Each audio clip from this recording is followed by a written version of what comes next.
Christina. Vera. We have the same cups. Yeah. From the last videos. And we are from Souls Enlightenment.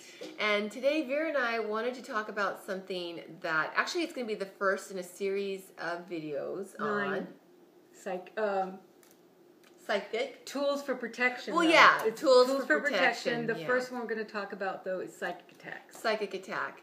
And do you want to tell them a little bit about what psychic attack is? A psychic I'm just having one right now. A psychic attack is when there's a lot of focused energy, negative energy that is focused on you. Yeah. Somebody is just like intently focusing on wanting you to mess up or you to go away. Yeah, and it could be for many different reasons. They could be really, really angry at you. They could be bitter. It's somebody that, someone jealous, resentful. Mm-hmm. Exactly. You just never know. It could be many different reasons of why. And the form that it takes is different forms, but one of the ways that we can pick up on it is simply through our thoughts, because it can come through to where it's like our own worst fears or self-doubt or despair. Mm-hmm. And then sometimes we even have physical ailments from it. Exactly. Like for you, where does the stress hit you? And psychic attack stomach hits you. Exactly. Yeah.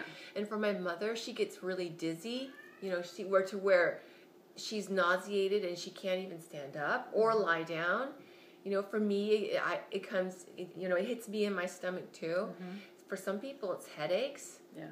Or nausea or what have you. But and it's interesting too, because when is one of the times that we can pick up on it the most, Vera? Nighttime. At night. Yeah. That's why we tell you protect yourself all the time. I mean, every day. We know that we're protected by our spirit guides. Chrissy. Oh. Look at how... Who's behind us? Yes, we that's didn't even true. Figure that out. Oh my God. See, we have an angel on our shoulder right there. Oh my God. There's Michael. Yeah. Okay, I lost my thought. Sorry. Yeah.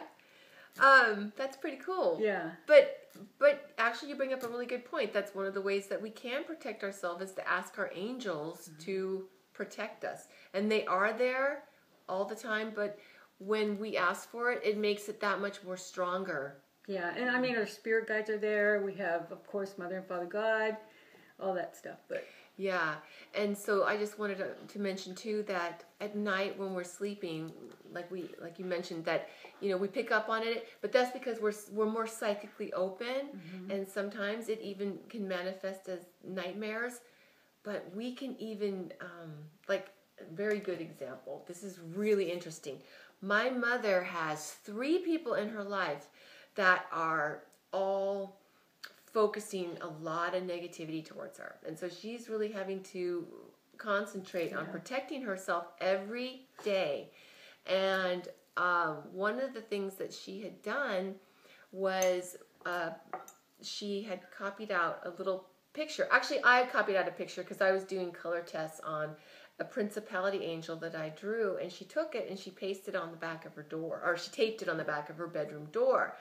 Well, anyway, she was using that to visualize asking her angel to stand and guard at her door, because she even lives with somebody who's very negative. Very negative, yeah. And it's really interesting because in her sleep, she woke up out of a dead sleep, hearing this growl at her door.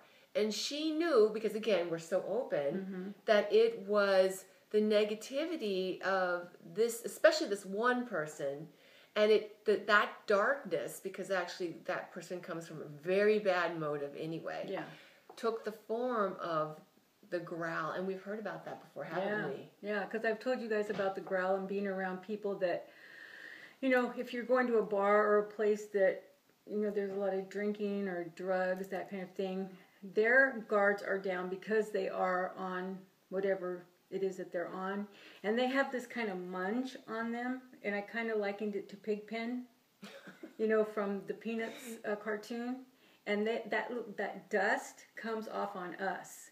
So that's why, you know, we have to, especially if you're going to dances, bars, clubs, things like that, or you're in a family that has a lot of that kind of situation, protect yourself. Yeah. And we're going to, like I said, do more videos on different ways to protect yourself. But anyway, to finish the story, she heard the sound, audibly heard it, a growl at her door, and she knew, all within a millisecond, that the reason it was the growl was because it was his anger, this person's anger. He couldn't get through the door. He couldn't get through the barrier because her angel was standing there, protecting her, and he couldn't get in the room. And what's really cool is that we learned from Angus through Vera during a session that we can pick up more angels, right, Vera, when we're going through different times in our life when we need them. Do you remember what her angel's name is? Oscar, only because you told me. Oscar.